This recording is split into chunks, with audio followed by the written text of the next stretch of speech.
تو جسم تو چھپانا ہے نا اپنا, تو اس کے لیے یہ کیا جاتا ہے, تو اس میں چادریں داخل نہیں ہیں. دوسری بات یہ کہ اس احرام, اگر آپ مکہ جا رہے ہیں, کسی بھی نیت سے مکہ جا رہے ہیں, میقات سے باہر سے, جیسے کراچی سے, طائف سے, مدینہ سے, تو اسلام کا حکم یہ ہے کہ آپ میقات بغیر احرام کے کراس نہیں کر سکتے. تو وہ ایک الگ چیز ہے.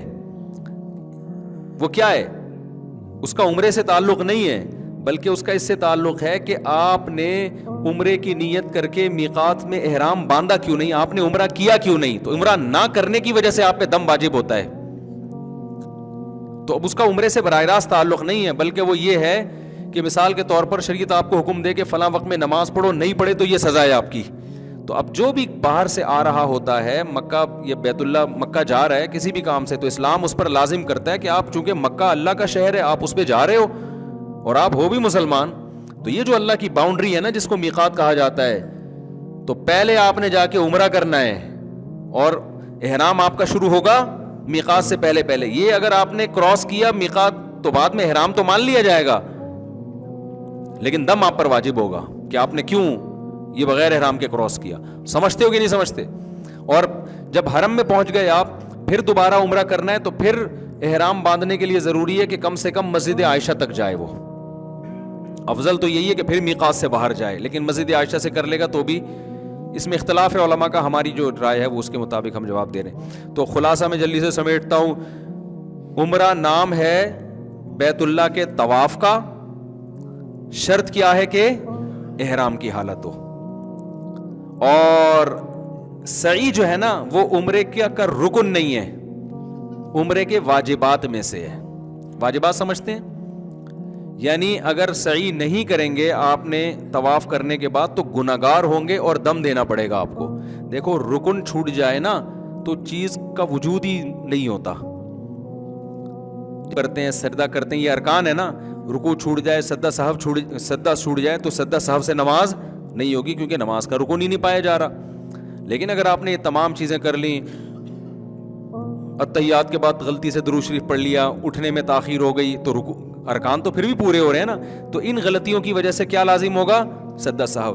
تو جب آپ گئے احرام کی شرط پوری کر کے آپ نے بیت اللہ کا طواف کیا, اس طواف کے نتیجے میں آپ کا عمرہ ہو گیا. سعی یہ عمرے کے واجبات میں سے ہے, آپ اگر نہیں کریں گے تو گناہگار ہوں گے, لیکن عمرہ آپ کا ہو جائے گا, آپ پر دم واجب ہوگا. لیکن طواف ہی چھوڑ دیا آپ نے تو دم سے عمرہ نہیں ہو جائے گا, پھر تو کیا ہی نہیں آپ نے عمرہ. تو اس میں جو مرکزی حیثیت ہے وہ بیت اللہ کو ہے. آپ جو جاتے ہیں بیت اللہ کے طواف کرنے کے لیے جاتے ہیں اصل میں. حج کس کا نام ہے؟ حج میں 2 ارکان ہیں, عمرے میں کتنے ہیں؟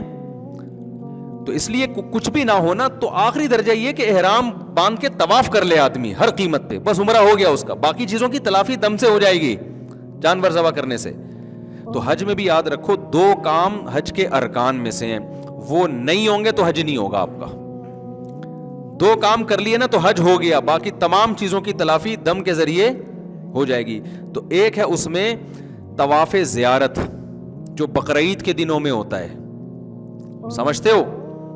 حج اس کا نام ہے, یہ جو بقرعید کے دنوں میں, اس کے ٹائم بھی متعین ہے, وہ ٹائم بھی آپ آگے پیچھے نہیں کر سکتے. جیسے فرض نماز کا ٹائم متعین ہے نا, تو جو حج کا فرض طواف ہے اس کا بھی ٹائم شریعت میں متعین ہے.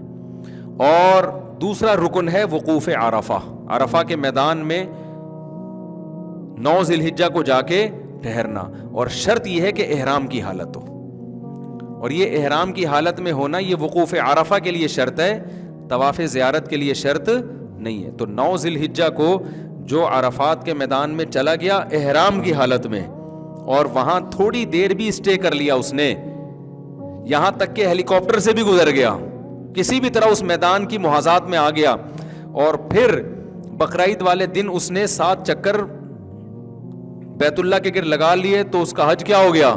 کمپلیٹ.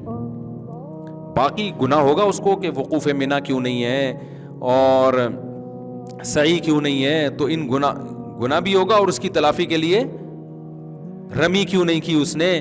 تو یہ ساری چیزیں کی تلافی کس کے ذریعے ہو جائے گی؟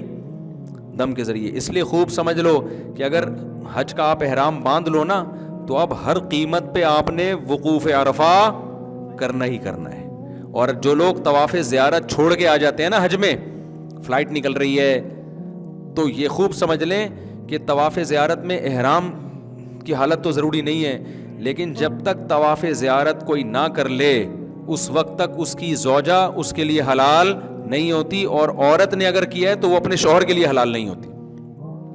کتنے لوگ ہیں طواف زیارت چھوڑ کے آئے ہوئے ہوتے ہیں, ان کے بچے بھی پیدا ہو رہے ہیں یہاں پہ, تو یہ غلط ہے. تو وہ ہر قیمت پہ جا کے کیا کرنا پڑے گا؟ تو اس لیے طواف زیارت کو حج میں بہت فوکس کرنے کی ضرورت ہوتی ہے کہ بھائی یہ تو کرنا ہی کرنا ہے.